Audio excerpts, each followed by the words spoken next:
food vinegar doesn't say what the strength is. In And what about the result?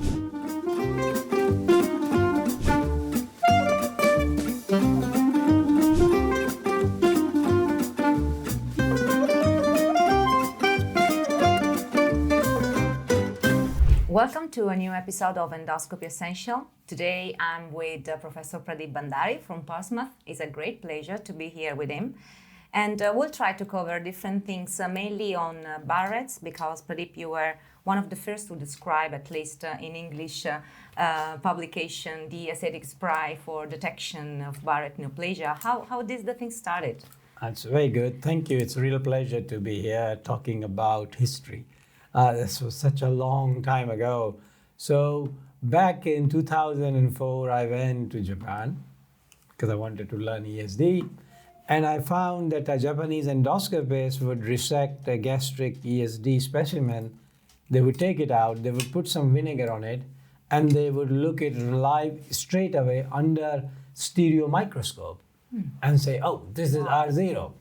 Oh, thank God, this is impressive. And I said, why do you put acetic acid? He said, well, because it's columnar mucosa, it takes away mucus, and But it was vinegar, you said. Yes. Yeah, then we discovered that. And I looked down as well, and it looked really impressive that you can easily see where the lesion was, where the normal margins was. And that was very, very impressive to me to say, gosh, I can resect the specimen, I can look immediately and say this is R0.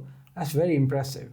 So that stuck in my head. I spent 6 months in Japan, came back to UK, and UK's big problem is Barrett's. We don't see gastric cancers. Because this one was for gastric side. Yeah, this was for gastric. Japan doesn't have Barrett's. Yeah.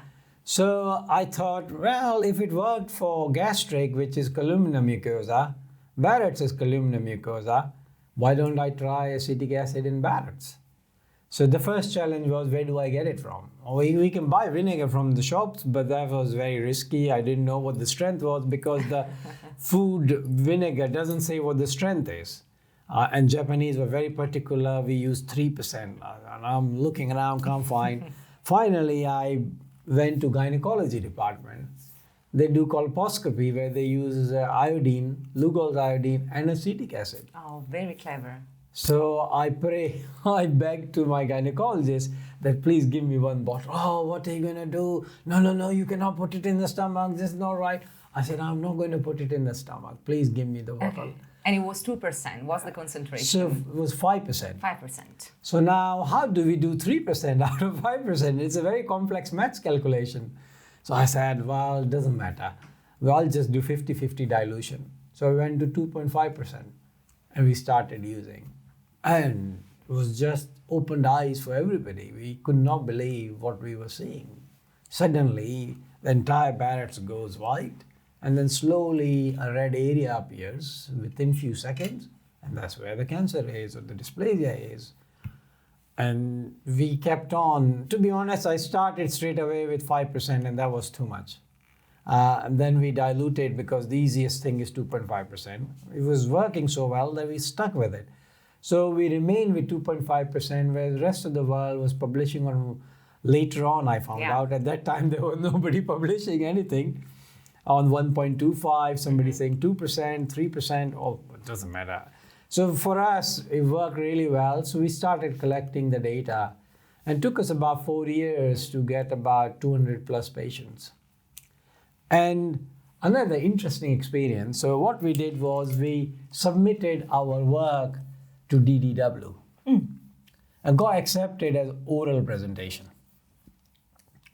So which year was this one? This was 2009. Okay.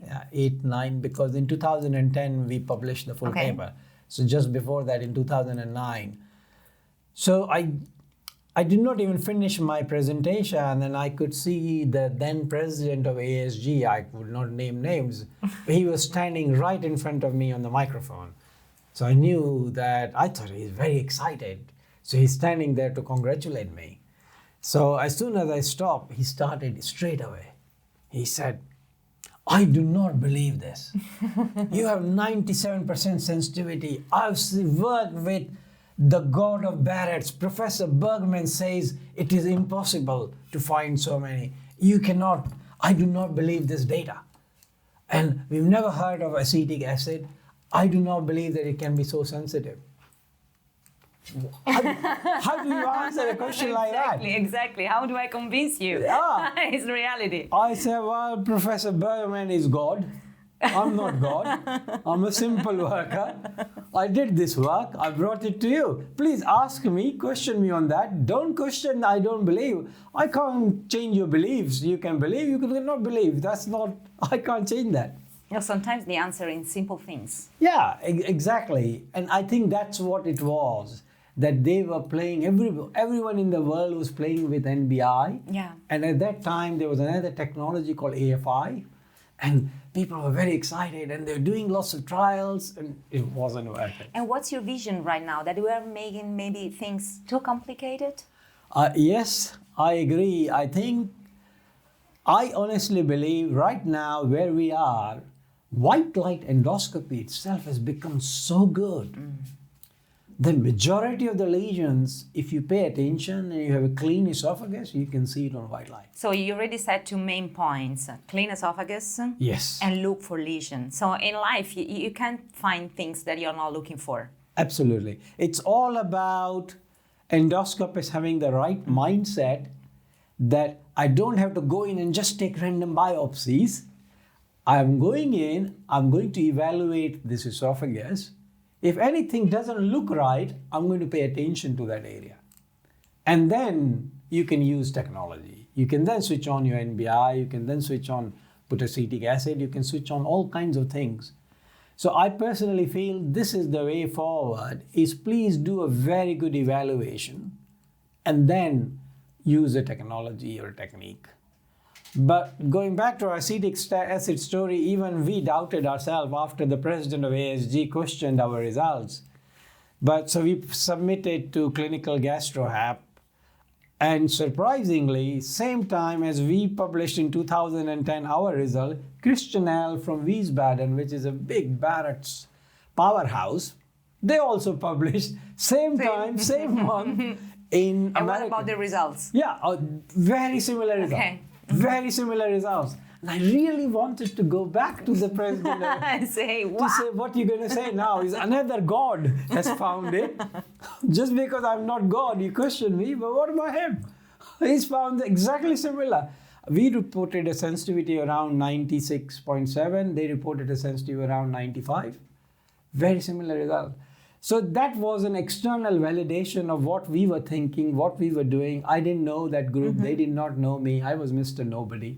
They were God in, Was like a double-blinded RCT, exactly. like say, Two something like groups this. Two separately different groups that are doing the same. producing similar Wow. results.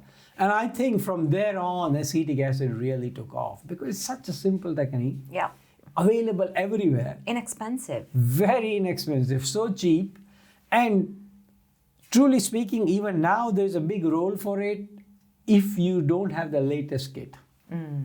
If you have a standard definition endoscope. Yeah, this was the question. Is still alive, the chromendoscopy with acetic acid to you? Are you still using it? Yes, we still use it Okay. because it really increases our confidence in the exact lesion, in identifying the margins of the lesion, in finding. So what happens is it's very easy to find morphological change with white light. When it's completely flat around it, we cannot see exactly how far it's going. So if you're going to do a resection, you need that accurate marking, and that's where it helps us. Okay, and when do I have to use it? Straightforward from the first time I'm suspecting a Barrett esophagus, or maybe in the second time when I already know that there is a Barrett and I'm doing surveillance? I personally feel because it's so simple, so easy to use, I think when you're doing Barrett surveillance, Okay. do a very good white light assessment and then spray the entire area with acetic acid Okay. and wait for a few seconds. If a red spot appears anywhere, it's a suspect. Okay. Biopsy that. It's And- so simple. And where is the virtual chromendoscopy in this flowchart? You can Sorry, but just to you give can. clear So what happens messages. is once you see in with acetic acid, you now switch on BLI or NBI, it lights up like Christmas. So I think people have this hang up about this technology is better, this technology is better. I think they are all very good technologies. There's no reason why you cannot combine. We are there for the best interest of the patient. If two things work together better than one, use it. I'm not, just because we did a lot of work in acetic acid doesn't mean anything to me. I still would use in combination. Once acetic acid finds, we'll put on NBI or BLI, and that increases our confidence even more. So I think we've almost reached an era where we can make an optical diagnosis. Okay. So following on from that, we did some work in developing a classification for Barrett with acetic acid. It's called Predict classification, which we published in Gut. So it's very rare that a classification gets published in Gut. Yeah. Thomas Ross policing everything, it's not easy to get anything past him. But what we noticed, the biggest thing is the time in which you lose your acetowidening. That is so simple. So I had my fellow standing there with a stopwatch. As soon as we finished the spray, you would start the stopwatch. If the area loses its acetowidening within 20 seconds, it's cancer. Oh, wow. So if it's cancer, almost immediately loses acetowidening. Okay. If it's high-grade dysplasia, takes up to a minute. Wait for a minute, and then we say, allow another 30 seconds or 1 minute more. If you haven't seen any loss of acetowidening, don't bother. There's nothing wrong with this bag. Yep. Wow. So I think it's a very, very easy technique to use, very easy to recognize, and can transform practice. Yeah, but everything you said started from the gastric specimen that they were resecting in the stomach. So why are we not using acetic acid in the gastric side? Yeah, it's very interesting because I then started using it. The issue with gastric is it does work, but somehow it leads to excess mucus production in the stomach. Okay. So immediately is okay. If you wait for 5 minutes, the whole area starts producing a lot of mucus. So now now you can't assess because it's covered in mucus. If you're going to resect that area or do ESD, mucus is very annoying. It's everywhere. It causes a lot of nuisance. So I personally don't like it. Some Japanese colleagues have combined acetic acid with indigo carmine. Yeah. And in combination, they find it works quite well in their hands.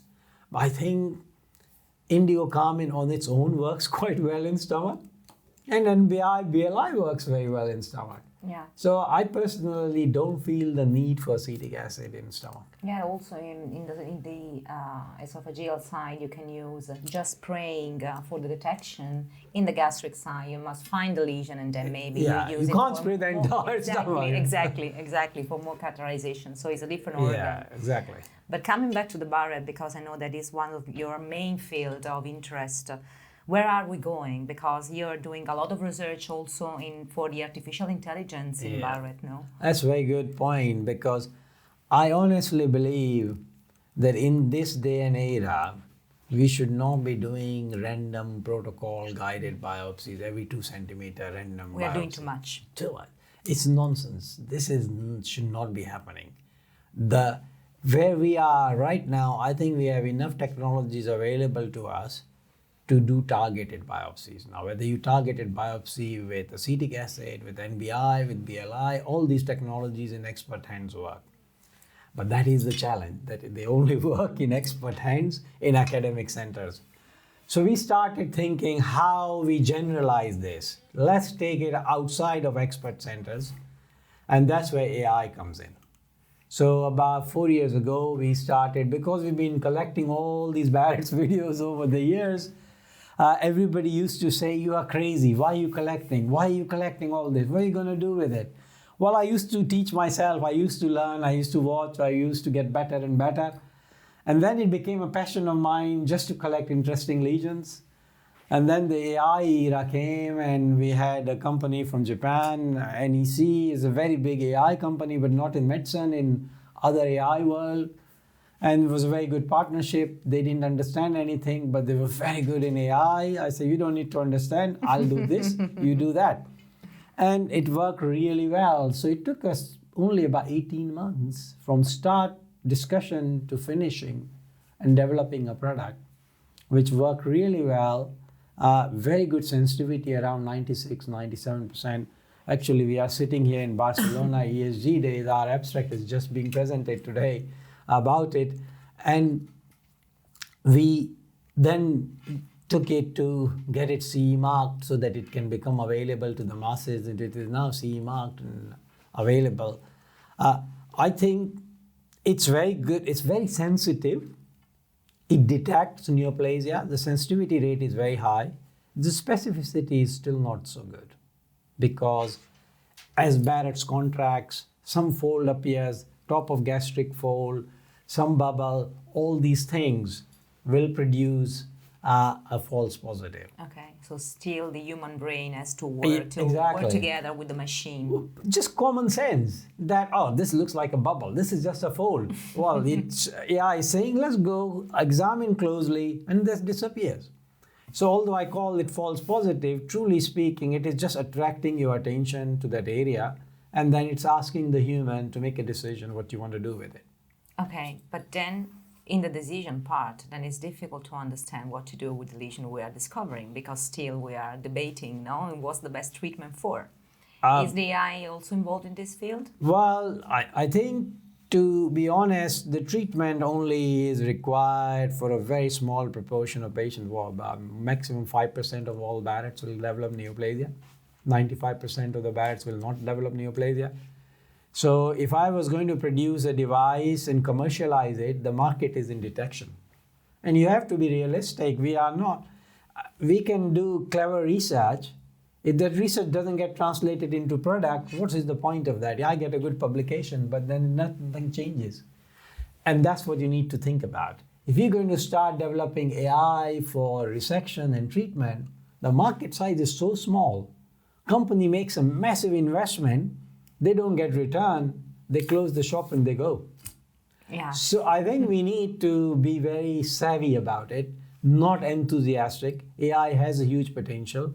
I think standardizing a practice in detection is a big role for AI. Beyond that, in niche areas, helping with ESD, helping with vessel detection, these are very niche areas.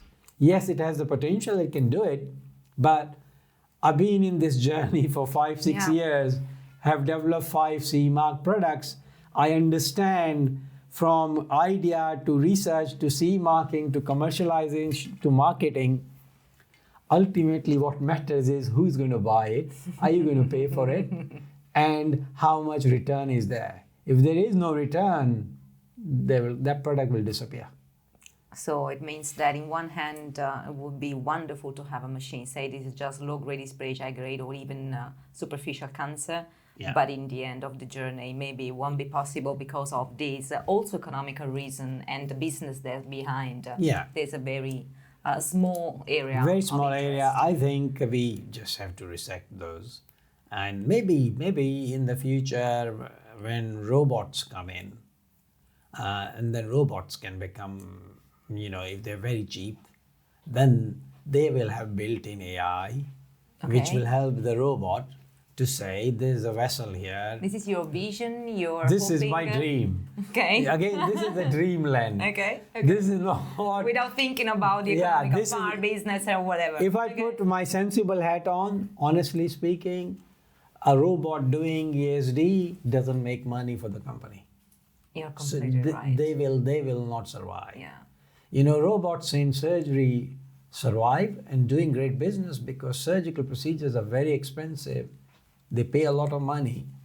For us doing a ESD, how much can they get?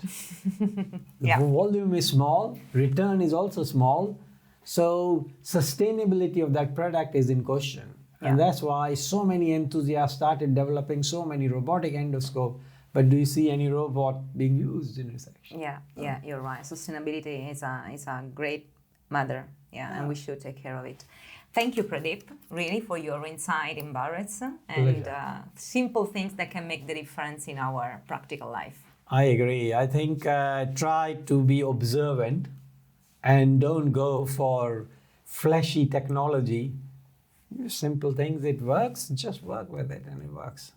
Thank you very much, Rebecca. Thank you.